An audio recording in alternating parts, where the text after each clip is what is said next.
extraordinary opportunity and event for us today. I've just been on fire for a lot of reasons. One of them, of course, is because if we can remember our very dear, dear family member, Bukeka. Yay! I was actually almost like sleepless last night. I was so excited. When I hugged her, I cried. It's just so fabulous. I was telling Barb, and this is really true, I have a new friend. Imagine that, I have some friends. And I was explaining what Center of Universal Oneness is to her, and I welled up with tears, and it dawned on me how extraordinary a community we really have here. So we have no announcements except I'm announcing that we are just an extraordinary community of like souls and spirits, and we are so blessed to have everyone here and sharing our energy. So I just had to share that. I'm welling over today with excitement and gratitude. Let me think. Okay, so in addition to Bukeka, we have our very own man I sleep with. And we also have Jeff James. Bummer. That Sucks to be me. Actually not. So we are in for a treat also. What Jeff has to talk about is a little different than what we normally do. And so because of that, we won't have our usual meditation. He will be talking about something that is engaging our entire community. So meditation will actually be a Q&A session. So just know that ahead of time. Don't be expecting a meditation. It's not going to be happening. But we will have everything else. We'll have the offertory, of course, and we'll have everything else. But that's a piece that won't be happening as usual. I guess there are really no other announcements unless anybody else has anything. Oh, I have one more announcement that I want to make about Bukeka. This is not, I think, in the Bible. She's going to tell. Oh, you're going to tell? I'm going to tell. Oh, radically, I was going to. Okay, she gets to tell. All right, very good. All right, so with that, then let's kick it off. So if you would.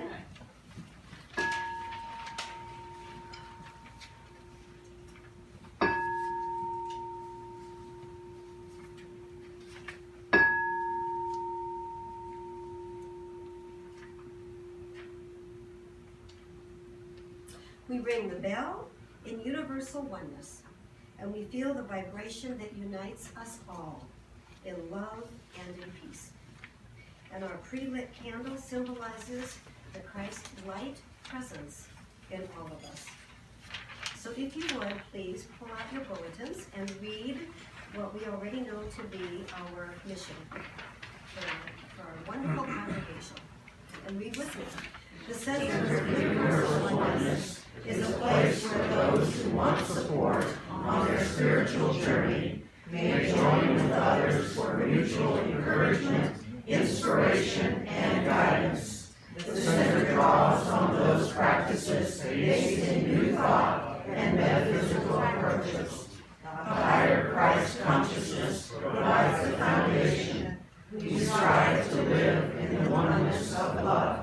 And then also in your bulletin is the vision statement. So if you would read that together, that would be great.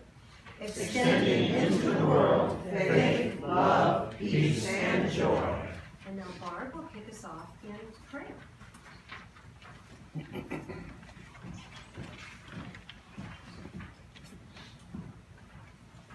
Good morning, all. Good morning, Bob.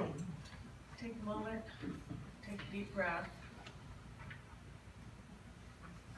and just enjoy the peace that emanates when you exhale. Take another deep breath.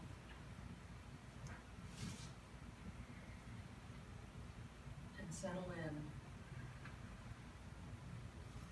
With ears open, minds open, hearts open to what we're going to experience today. One last breath in and out. And you are in the presence of God.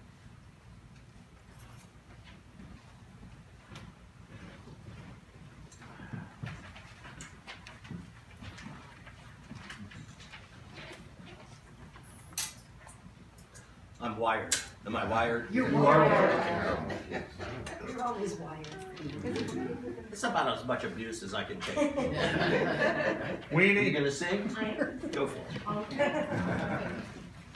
Well, before I sing, I've been asked to kind of update you a little bit on an important event that has happened in my life.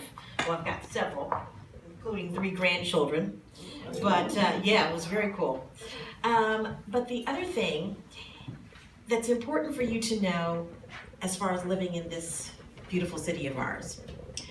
A couple of years ago, a woman by the name of Anita Dixon wrote a proposal to the United Nations Education, Science and Cultural Organization.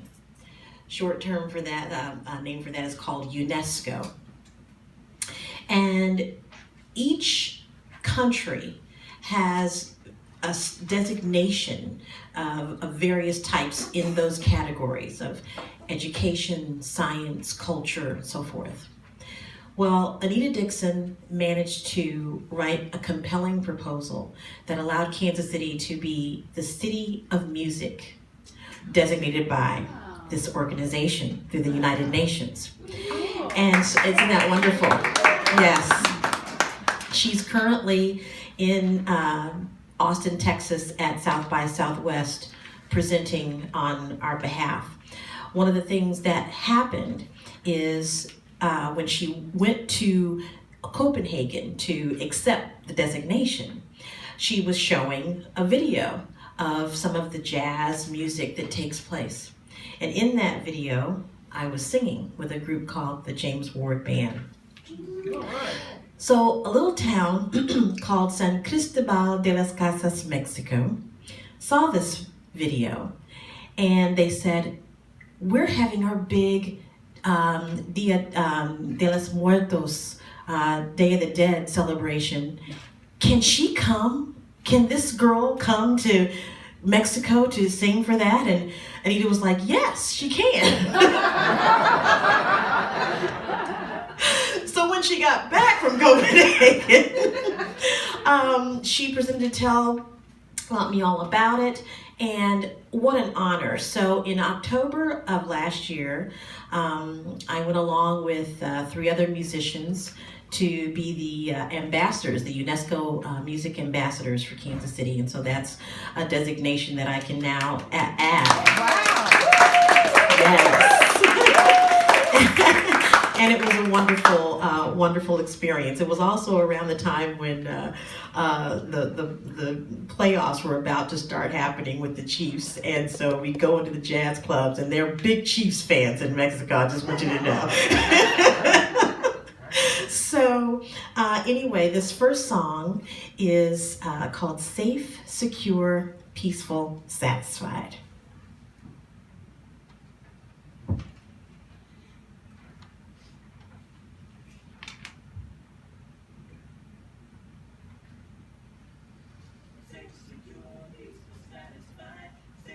Can we turn up the, there we go. Safe, secure, peaceful, satisfied. Safe, secure, peaceful, satisfied. And you can clap, you know how we do. You know how we do. There we go.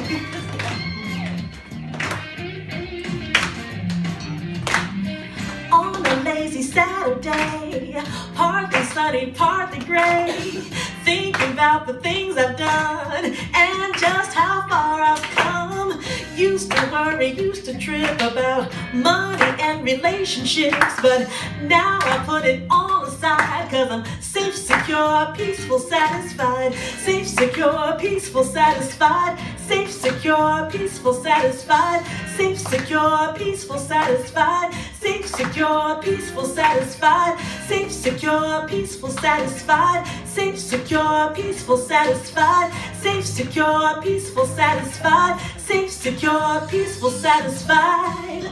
I confidently express the truth of my heart's desire. Yeah, yeah, yeah, yeah, yeah. Making each one of my dreams come true. Safe, secure,